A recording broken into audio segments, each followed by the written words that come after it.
حضرت علی اصغر کو تو اچانک اٹھایا تھا امام حسین، باہر نکلے تو گردن پہ تیر لگا تو 6 مہینے کا بچہ وہ بھی شہید ہوا، خون اچھالا آسمان کی طرف تو کہا مولا دیکھ لے، میں نے 6 مہینے والا بھی نہیں بچایا، وہ بھی دے دیا ہے۔ پھر حضرت عباس کو بیٹیوں نے کہا کہ اب نہ، کچھ کہتے ہیں پہلے شہید ہوئے، کچھ نے لکھا بعد میں، کہ اب ہم سے پانی کے بغیر نہیں رہا جاتا، تو جناب عباس پانی کا مشکیزہ لے کے نکلے باہر، ایک ہاتھ کٹا، دوسرے پہ مشکیزہ وہ بھی کٹا، پھر پانی تو بھر لیا تھا لا نہ سکے، پھر گردن کٹی تو شہید ہوئے۔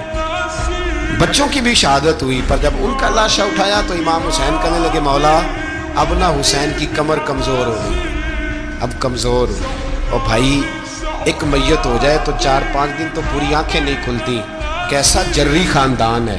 تھوڑی دیر گزری تو امام علی مقام نے پٹکا باندھا، سر پہ دستار باندھی، مولا علی کی تلوار پکڑی، نبی پاک کا امامہ باندھا اور گھوڑے پہ سوار ہوئے تو کہنے لگے زینب گھر تیرے حوالے اور میں اللہ کے حوالے، گھر تیرے حوالے اور میں، اور پھر امام حسین نکلے، امام علی مقام نکلے۔ راوی کہتے ہیں کہ یہ جلوہ پہلے بھی بڑے سونے تھے، پر آج جو رنگ دیکھا وہ کبھی نہیں دیکھا۔ کیا انداز تھا، جدھر جاتے نعرہ لگاتے تو حد ہو جاتی۔ اتنے لوگ امام حسین نے کاٹے، اتنے کاٹے، پھر واپس پلٹ کے آئے اور کہنے لگے زینب ذرا پردے کے پیچھے سے دیکھ تو صحیح میری بہن، ان بزدلوں کو جرت ہی نہیں ہو رہی حسین کے مقابلے میں آنے، ایک دوسرے کو دھکا دیتے، تو جا تو جا، پھر اکٹھے وار ہوئے۔ یہ کون ہے کٹا ہوا، لباس ہے پھٹا ہوا، یہ بال یقین حسین ہے، نبی کا نور عین ہے۔ پھر چاروں جانب سے تیر برسے تو امام علی مقام چونکہ نماز کا وقت ہو گیا تھا، اترے گھوڑے سے، خون بہ رہا تھا، گرم ترین ریت سے تیمم کیا، سر سجدے میں رکھا، اور جب شمر آپ کی گردن کاٹنے لگا تو کہنے لگے ٹھہر جا ذرا رب سے ایک بات کر لینے دے، اور پھر بولے امام حسین، کہنے لگے مالک تو اب بتا کہ حسین سے راضی ہے کہ ناراض ہے، تو بتا۔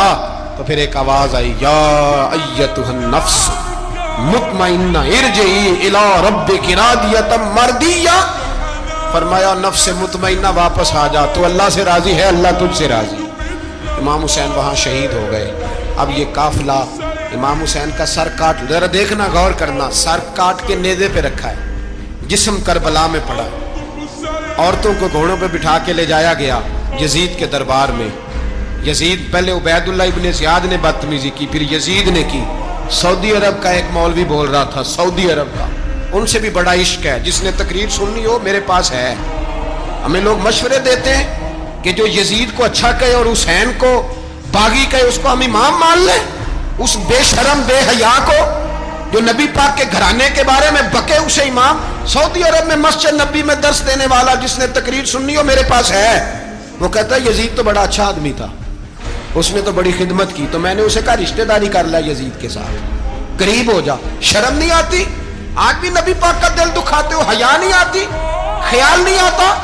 اور لوگ گھر میں بیٹھ کے باتیں کرتے ہیں، کہتے ہیں جی جو بیت اللہ میں ہو وہ بھی برا ہو سکتا ہے۔ بیت اللہ میں تو 360 بت بھی تھے، وہ اچھے تھے۔ مدینے میں تو 360 منافق بھی رہے، پوری سورہ منافقون نازل ہوئی، وہ اچھے تھے۔ عجیب تماشا بنا دیا لوگوں نے مذہب کا، وہ آج بک رہا ہے۔ آج میرے پاس ویڈیو آئی ہے، کہتا ہے یزید نے تو بڑی خدمت، تو عبید اللہ ابن زیاد نے قتل کیا۔ بے شرمو، اگر عبید اللہ ابن زیاد نے بھی قتل کیا تھا تو حکومت کس کی تھی؟ بولیں، بول کے بتائیں۔ تو پھر یزید نے عبید اللہ ابن زیاد کو سزا کیوں نہیں دی، بلکہ ایک جگہ 2 گورنریاں دی اس کو؟ السلام علیکم یا رسول اللہ